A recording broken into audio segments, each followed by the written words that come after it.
Oh, we know. This is an orchestrated smear campaign. And we know that because Blake's team already told us to look for this.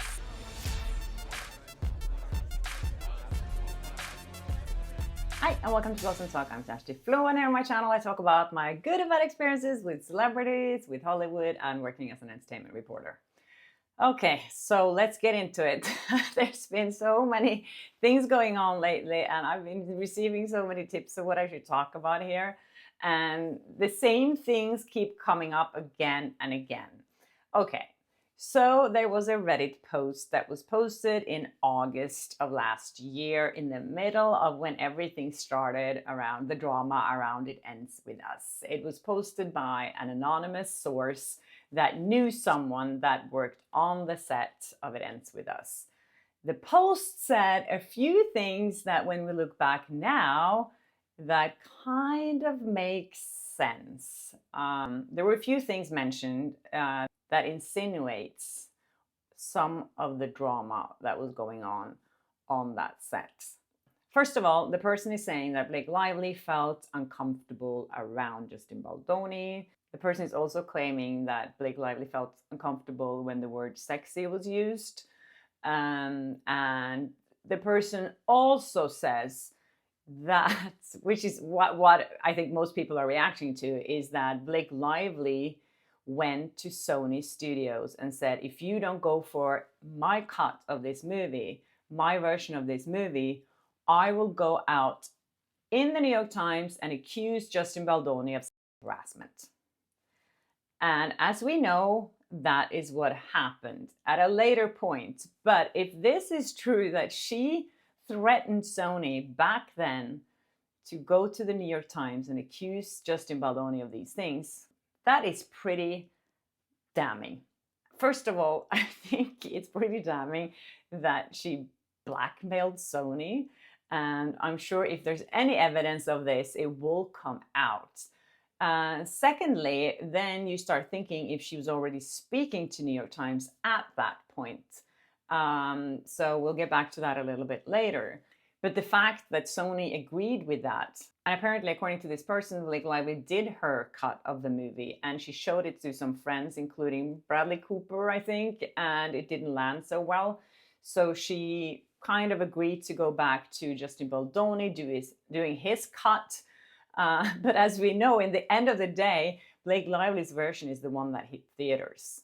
Another thing that the person is saying in this post is that there was another composer attached to the project. But then when Blake Lively got Taylor Swift involved and they wanted to use her song in the movie, Taylor Swift said, I don't like this composer, he's been mean to me, or something happened there, they had a history. And she said, I'm only going to give you my song if you pick another composer.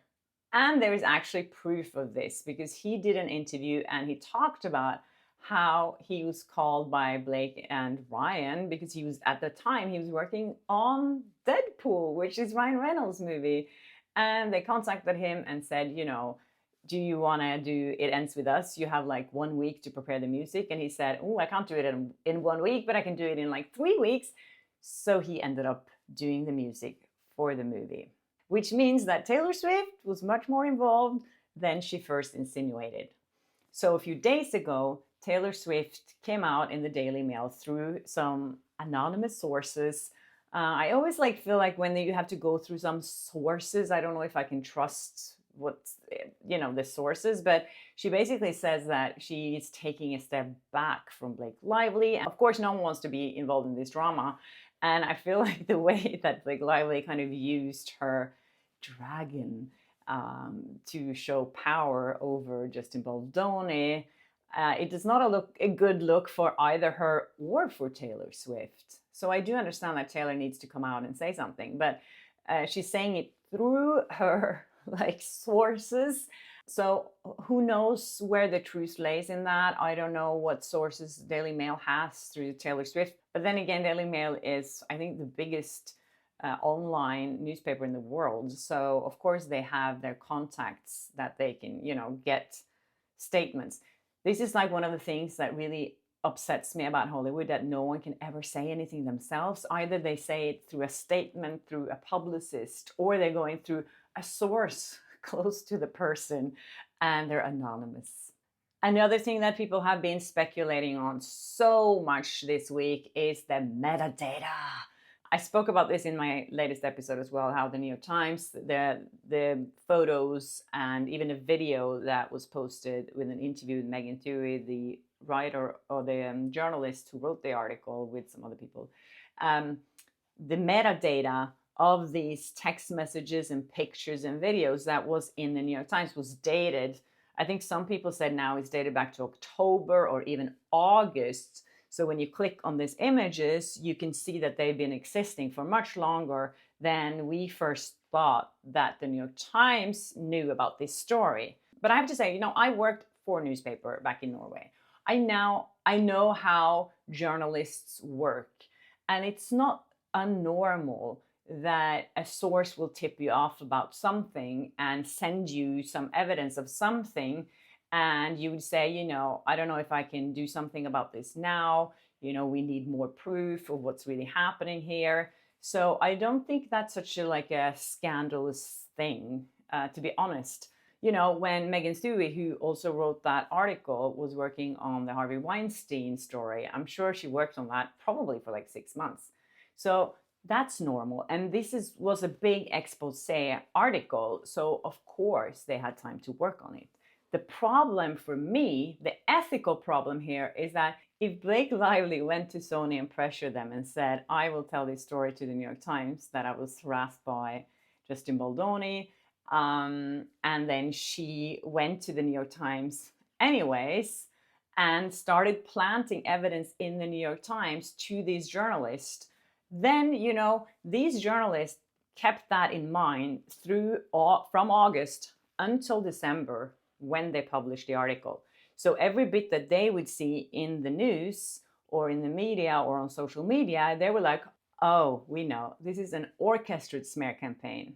And we know that because Blake's team already told us to look for this. So in that sense, New York Times was already on Blake Lively's side. And the fact that they didn't reach out to Justin Baldoni's team until 14 hours, I think they got to answer back to all these claims. I mean, they couldn't sit down and go through everything. They didn't have time for that. The only thing that they had time for was to come out with basically a statement to say this is not true and we're going to fight this.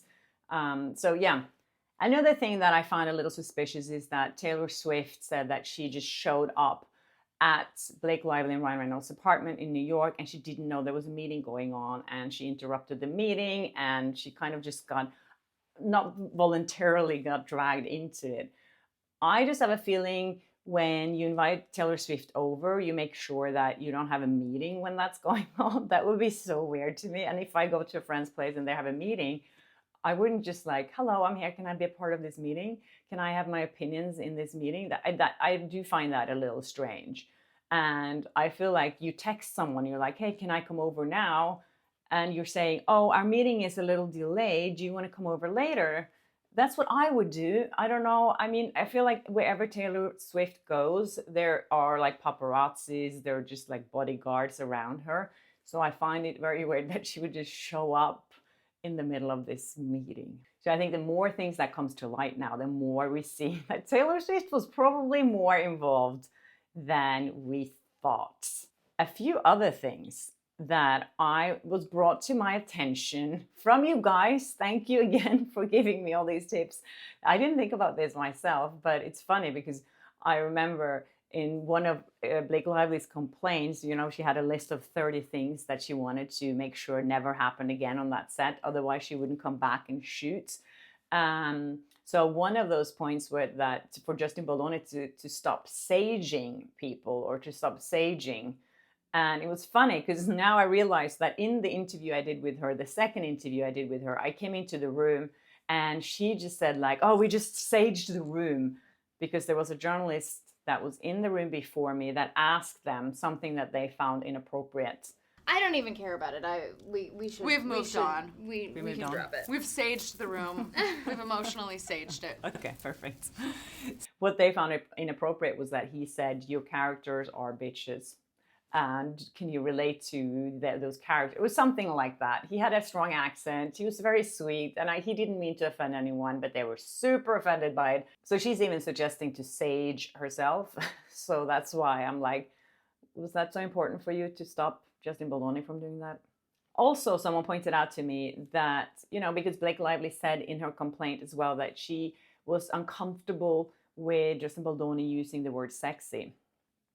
And in the interview that Magnus, my boyfriend, did with Blake Lively, she was using that word herself. And, martinis are so sexy. The glass and the way you swirl it and you dump it and you twist the lemon, and it's just like, oh, it's so sexy. You don't drink, right? I don't drink, no. Come on, down it. And the fact that, of course, she was pushing him to drink alcohol during the interview doesn't make it much better. But another thing that happened recently was that Blake Lively's brother-in-law, Bart, came out and apologized to the people that he might have hurt in the past on his social media. He did go out strongly against Justin Baldoni, and now it looks like he regrets that. So that's good for him that he's taking a stand, because most people don't take a stand. He didn't apologize specifically to Justin Baldoni, but he just apologized to people that he might have hurt. So yeah, I also find it so amusing how you can see what media outlets are supporting Blake Lively and Ryan Reynolds. If you go to People magazine, it's so obvious to me that they want to have a good relationship with Ryan Reynolds and Blake Lively, because they are probably hoping that they will get the exclusive interview. So that's how it works in the media. You have a good relationship with someone, and you do what they tell you to do, and then they will give you a great interview.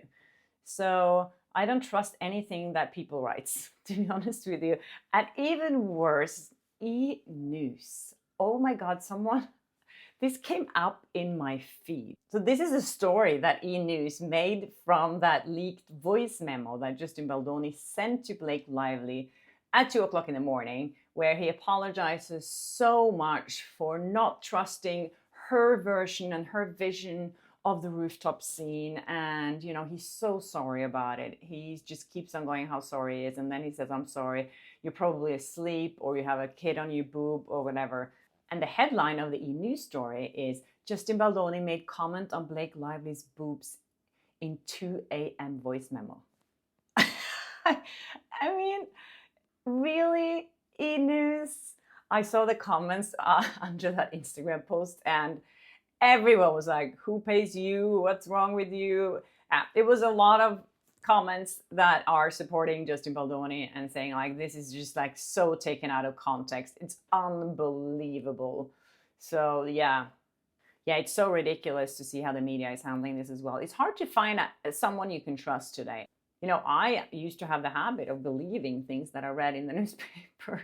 And I was always when people were talking about fake news and, conspiracy theories, I was like, yeah. But now I see the reality here, which is it's very cherry picking what truth you want to tell and where is the truth. Hopefully we will find out more when all the texts and emails are leaked on that website that Justin Baldoni's lawyer is promising us. So stay tuned for that. All right, guys, that's it for me. I hope you enjoyed this episode. And if you're a new subscriber, welcome. If you haven't subscribed yet, please do, and hit that notification button so you don't miss an episode of Flawsome Talk. And being polite is so easy. I actually have a t-shirt saying that if you're interested in that. It's in my Etsy store. I'll leave a link below if you're interested in supporting Flawsome Talk. I really appreciate you guys so much. Thanks for all your comments and your tips. You're amazing, and you make my day, and you make me so happy. So thank you. Yeah, see you in my next episode. Bye.